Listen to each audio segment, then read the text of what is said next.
जिसके लिए विराट कोहली जैसा प्लेयर अगर टिक गया तो सामने वाली टीम गिव अप कर देती है। 5 मैच में 5 विन, क्या जबरदस्त चल रहा है। मतलब क्या है, बना दो 150, तो क्या चांस बनता है शमी का, या फिर India will stick with Siraj. Virat Kohli Sachin Tendulkar के ओडीआई सेंचुरीज के रिकॉर्ड से सिर्फ 1 सेंचुरी पीछे है। विराट कोहली उस दिन भले ही अपनी सेंचुरी बनाने से चूक गए, but India has hardly put a foot wrong in this tournament. बहुत सारे अच्छे परफॉर्मेंसेस हैं, कुछ स्लाइट कंसर्न्स भी हैं, इंजरी कंसर्न्स भी हैं। तो इस वीडियो में हम इंडिया की अब तक की 2023 की वर्ल्ड कप जर्नी कवर करने वाले हैं। We are midway through the tournament, इसलिए एक रिव्यू तो बनता है इंडिया का अब तक का वर्ल्ड कप का। राइट। तो इंडिया तो काफी अच्छा खेली है, 5 मैच में 5 विन, क्या जबरदस्त चल रहा है। और एक और इंटरेस्टिंग चीज ये है जो 2011 वर्ल्ड कप में भी कॉमन थी कि all 15 players have got a game in this league stage. हाँ, हार्दिक की इंजरी से वो भी पॉसिबल हो गया, वरना लग नहीं रहा था कि कुछ प्लेयर्स को तो चांस मिलने की बहुत कम ही प्रोबेबिलिटी थी, बट ओके। तो सबसे पहले सबसे बड़े पॉजिटिव इस टूर्नामेंट की अब तक की बात करते हैं, विराट कोहली।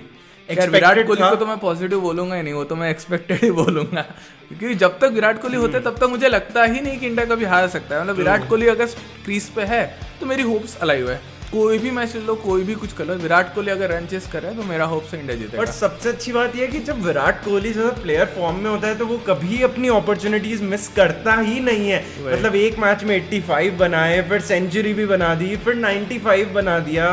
मतलब एक जो भी सारे चेज मुश्किल माने जाते हैं ना टीम्स के लिए, विराट कोहली जैसा प्लेयर अगर टिक गया एक पॉइंट ऑफ टाइम तो सामने वाली टीम गिव अप कर देती है।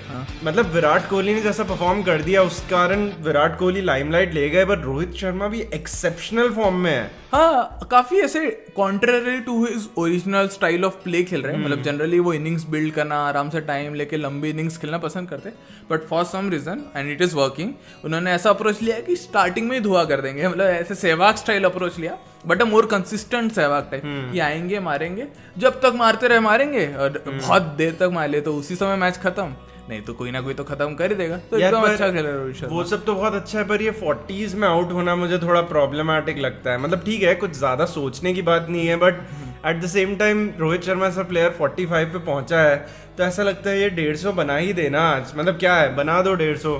शुभमन गिल की बात कर लेते हैं एक बार। सिर्फ पहले 2 मैच मिस किए, उसके बाद 3 मैच खेले, एक 50 भी बनाया है, बाकी एक मैच में भी ठीक दिख रहे थे पर आउट हो गए। I think pre tournament one of the favourites थे लोगों के for leading run scorer type situation. पर हाँ, मतलब 2 मैच डेंगू के बाद वापिस आना वगैरह। बट जब भी जैसे पाकिस्तान वाले मैच में एक ही ओवर में 4 चौके मार के उन्होंने ऐसे एकदम खोल ही दिया था मैच कि हाँ इंडिया जीत सकता है। अगले मैच में 50 मार दिया, ठीक है।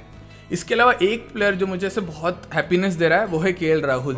वो ऑलमोस्ट टीम के बाहर होने वाले थे जब वो इंजर हो गए थे और ईशान किशन अच्छा खेल गए थे, बट इस वर्ल्ड कप में क्या खेल रहे। ऑस्ट्रेलिया वाले मैच में बहुत ट्रिकी सिचुएशन से रन चेस करके जीता है। उसके अलावा भी 2 और मैचेस में इंडिया को ऐसे एंड तक ले गए, नॉट आउट थे इनफैक्ट 2 और मैचेस में चेस करते वक्त। तो केएल राहुल भी बहुत अच्छा खेल रहा है। और मुझे ऐसा लगता है वो ऐसा प्लेयर है जो अंडर प्रेशर और अच्छा ही परफॉर्म करता है। जैसे ऑस्ट्रेलिया वाली नॉक तो एकदम कमिंग ऑफ एज वैसी थी कि इन केस बड़े प्लेयर्स नहीं चलते हैं तो ये प्लेयर स्टेप अप करके मैच में टिकेगा एंड तक। तो केएल राहुल तो बिग प्लस। वहीं एक जो मुझे लग रहा था कि जडेजा की बैटिंग नहीं आ पा रही है तो टेस्ट करने का मौका नहीं मिल रहा है, वो भी प्रॉब्लम सॉल्व हो गई। 39 या कुछ नॉट आउट रह गए पिछले मैच में, तो वो बहुत बड़ा पॉजिटिव था मेरे लिए। Batting overall all together it is coming together very well. और जडेजा बॉलिंग भी बहुत अच्छी कर रहे हैं, एकदम इकोनॉमिकल स्पेस, ठीक विकेट्स ले रहे हैं। 10 ओवर में 40, 38, 40 ऐसे रन दे रहे हैं। तो एज अ बॉलर भी मतलब as a proper all rounder Jadeja fully step up किया इस वर्ल्ड कप में। एक और बड़े प्लेयर ने स्टेप अप किया है, वो है जसप्रीत बुमराह। अभी फिलहाल तो लीडिंग विकेट टेकर चल रहे इंडिया के, 11 विकेट ले चुके हैं। और क्या एकदम अलग ही धार लगती है जब बुमराह से स्पेल्स के बीच होते हैं। तो ओवरऑल अटैक अपना बहुत स्ट्रांग लगता है, अपोजिशन भी ऐसे डिफेंड करने की कोशिश करता है उनको और विकेट दे जाते हैं उनको, काफी सही चल रहा है। तो जसप्रीत बुमराह से मूव ऑन करके सिराज और कुलदीप को भी कवर कर ही लेते हैं। सिराज कब तक काफी एवरेजिश सा ही रहा है टूर्नामेंट। मैं नहीं कहूंगा कि खराब बॉलिंग की है, बट आई गेस वो विकेट्स का कॉलम जब तक रिफ्लेक्ट नहीं करता है नंबर्स अच्छे, तब तक हम ज्यादा कुछ बोल नहीं पाते। मेरे हिसाब से तो थोड़े उन्होंने बैड बॉल्स भी डाले कि काफी सारे ऐसे बाउंड्री हिटेबल बॉल्स वैसे वगैरह डाले हैं। उन्होंने विकेट्स लिए कुछ ऐसे क्रूशियल सिचुएशंस में। ठीक है, बिफोर टॉकिंग अबाउट स्पिन, एक बार पेस बॉलिंग में ही एक और इंसान की बात कर लेते हैं, क्योंकि बहुत पिछले मैच में कुछ ऐसा हो गया था जिससे एक बार को तो टीम सिलेक्शन बहुत प्रॉब्लमेटिक हो जाएगा। हाँ। तो मोहम्मद शमी, जो कि Siraj was preferred over Shami, tournament से पहले डिसाइड हो गया कि Bumrah Siraj will be the two main pacers, Shami reserve में पेसर रहेंगे। करेक्ट। उसके बाद बुमराह सिराज ने अच्छी की बॉलिंग, बट शमी को जैसे एक मैच में हार्दिक पांड्या की इंजरी के कारण चांस मिला, शमी ने 5 विकेट ले लिए। करेक्ट। तो अब ऐसी सिचुएशन में अगर टीम बैलेंस वही रहा कि 2 पेसर और हार्दिक ने नेक्स्ट मैच में कमबैक कर लिया, हाँ। तो क्या चांस बनता है शमी का, या फिर India will stick with Siraj? What is your opinion? तो 2 टाइप में डिवाइड कर दे, मतलब हार्दिक अवेलेबल है, अजम्पशन है अपना, ठीक है। तो 2 कैटेगरी में डिवाइड कर लेते हैं। एक स्पिनिंग पिच, तो वहां पे तो मुझे नहीं लगता शमी खेलेंगे, वहां पे मुझे लगता है अश्विन खेलेंगे। अब जो नॉर्मल पिच है, नॉर्मल या पेस फ्रेंडली पिच, वहां पे ऑप्शन है शार्दुल वर्सेस शामी। तो क्वेश्चन ये बनता है कि 10 शार्दुल की बैटिंग जो भी रन्स देते वो कॉम्पेंसेट करते the difference between Shardul bowling से जो रन्स देता वर्सेस शामी जो बॉलिंग से रन्स देता है। और क्योंकि मतलब ऊपर से देखे तो हमें 10 ओवर्स की जरूरत नहीं है, बुमराह सिराज कुलदीप हमें 30 ओवर्स दे देते हैं, उसके अलावा जडेजा और हार्दिक मिला के ही हमें 15-16 ओवर्स दे देते हैं। तो हमें चाहिए 4-5 ओवर वाला बॉलर जो शार्दुल है। हाँ, लेकिन मतलब शामी होने से एक एक्स्ट्रा धार आ जाती है बॉलिंग लाइनअप में। तो वो क्वेश्चन है कि क्या ये एक्स्ट्रा धार, क्या ये सेम क्वेश्चन वर्ल्ड कप से पहले भी एग्जिस्ट नहीं करता था? और इन अ वे तो सेलेक्टर्स ने अपना चॉइस तो बता दिया था। करेक्ट। शमी की पोटेंसी कोई ऐसे एक मैच से तो प्रूव हुई नहीं है। शमी तो इंडिया के लिए 2 वर्ल्ड कप खेल चुके हैं पहले, और पिछले कुछ टाइम में तो प्रूवन परफॉर्मर रहे। तो यही सेम क्वेश्चन एक मैच के परफॉर्मेंस के बेसिस पे इसका आंसर कैसे बदल जाएगा?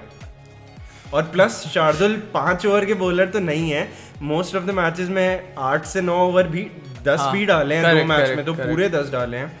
तो शार्दुल को भी काइंड ऑफ अंडर एस्टिमेट तो कर रहे हैं। हाँ, बैटिंग में कुछ किया नहीं है, इसलिए फॉर द टाइम बीइंग हमें लग रहा है कि यार बैटिंग में कुछ कर भी रहा है या नहीं।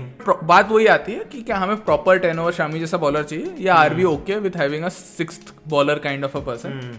तो मतलब आई थिंक बैटिंग डेप्थ का importance time and again prove होते गया है। तो I would still go with Shardul, but it's very tempting choice कि मोहम्मद शामी को सिलेक्ट किया जाए। तो moving on from Shami Shardul, I think Kuldeep Yadav की बात कर लेते हैं। बहुत एंटिसिपेटेड था कि अच्छा परफॉर्म करेंगे, और कर भी रहे हैं डिलीवर। तो हाँ, विकेट्स ले रहे हैं, काफी विकेट्स ले रहे हैं, मिडिल ओवर्स में ऐसे उनका पार्ट प्ले कर रहे हैं, बीच बीच में रन्स लीक कर रहे हैं, but he has been holding up well. मतलब ऐसे जो ब्रिज स्पिनर हैज, मतलब बेसिकली जिस टीम्स का स्पिन अच्छा है वो टीम अच्छा कर रहे हैं इस वर्ल्ड कप में, and Kuldeep Yadav being an India spinner काफी हेल्प कर रहे हैं इंडिया को। वैसे हार्दिक पांड्या की इंजरी ने काफी सारे कंसर्न्स तो रेस कर दिए हैं, मतलब टीम बैलेंस ही एकदम बिगड़ जाता है उनके बिना। हाँ। अब सूर्या को लेके तो आ गए, हाँ। उस मैच में तो ठीक है, अनफॉर्चुनेटली वो रन आउट हो गए, बट एक ऑलराउंडर की इंपॉर्टेंस तभी समझ आती है जब वो टीम में नहीं होता। वही तो इंडिया जब हार्दिक पांड्या को लूज किया और एक बैट्समैन लाया, तो उन्हें एक दूसरे ऑलराउंडर को रिप्लेस करके एक बॉलर भी लाना पड़ा। तो बेसिकली इससे ये हो गया कि हमारा बैटिंग डेप्थ 8 से लेके 7 पे पहुंच गया, और इनफैक्ट बॉलिंग ऑप्शंस भी 6 से लेके 5 पे पहुंच गए। और हार्दिक अब तक काफी अच्छा परफॉर्म करे, 7-8 ओवर पर मैच डाल देते हैं, अच्छी बॉलिंग करते हैं। एक मैच में बैटिंग है, उसमें भी अच्छा बैटिंग कर दी है। तो हार्दिक पांड्या की तो ऐसे जेन्युइन इंपॉर्टेंस है इंडियन टीम में, और बैलेंस ही बिगाड़ देते हैं। एक चीज जो मैंने नोटिस की वो ये थी कि इंडिया ने अब तक सारे मैचेस में चेस करके जीता है। हाँ, ये तो मुझे ऐसे थोड़ा कंसर्निंग लगता है कि इंडिया से चेस इन जनरल भी अच्छा करती है, कभी कोई नॉकआउट्स में नहीं, बट हाँ इन जनरल चेज अच्छा करती है।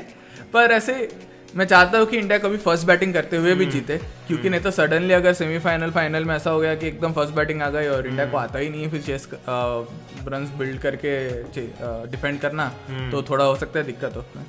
तो आई थिंक हमने मेजरली सारे पॉइंट्स कवर कर लिए हैं। इंडिया की टूर्नामेंट अब तक काफ़ी अच्छा रहा है, बहुत पॉजिटिव्स रहे हैं, और आगे वाले 4 मैच इंडिया का क्वालिफिकेशन फॉर सेमीज तो मोर और लेस फाइनली है। आई थिंक टूर्नामेंट कुछ हफ्ते बाद और पिक्चर क्लियर होगी इंडिया का टूर्नामेंट कैसा जा रहा है, but that's it for now.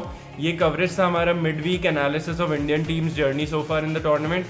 कुछ दिनों बाद हम इंडिया का प्रीव्यू डालने वाले हैं of India versus England, so do check out that video as well.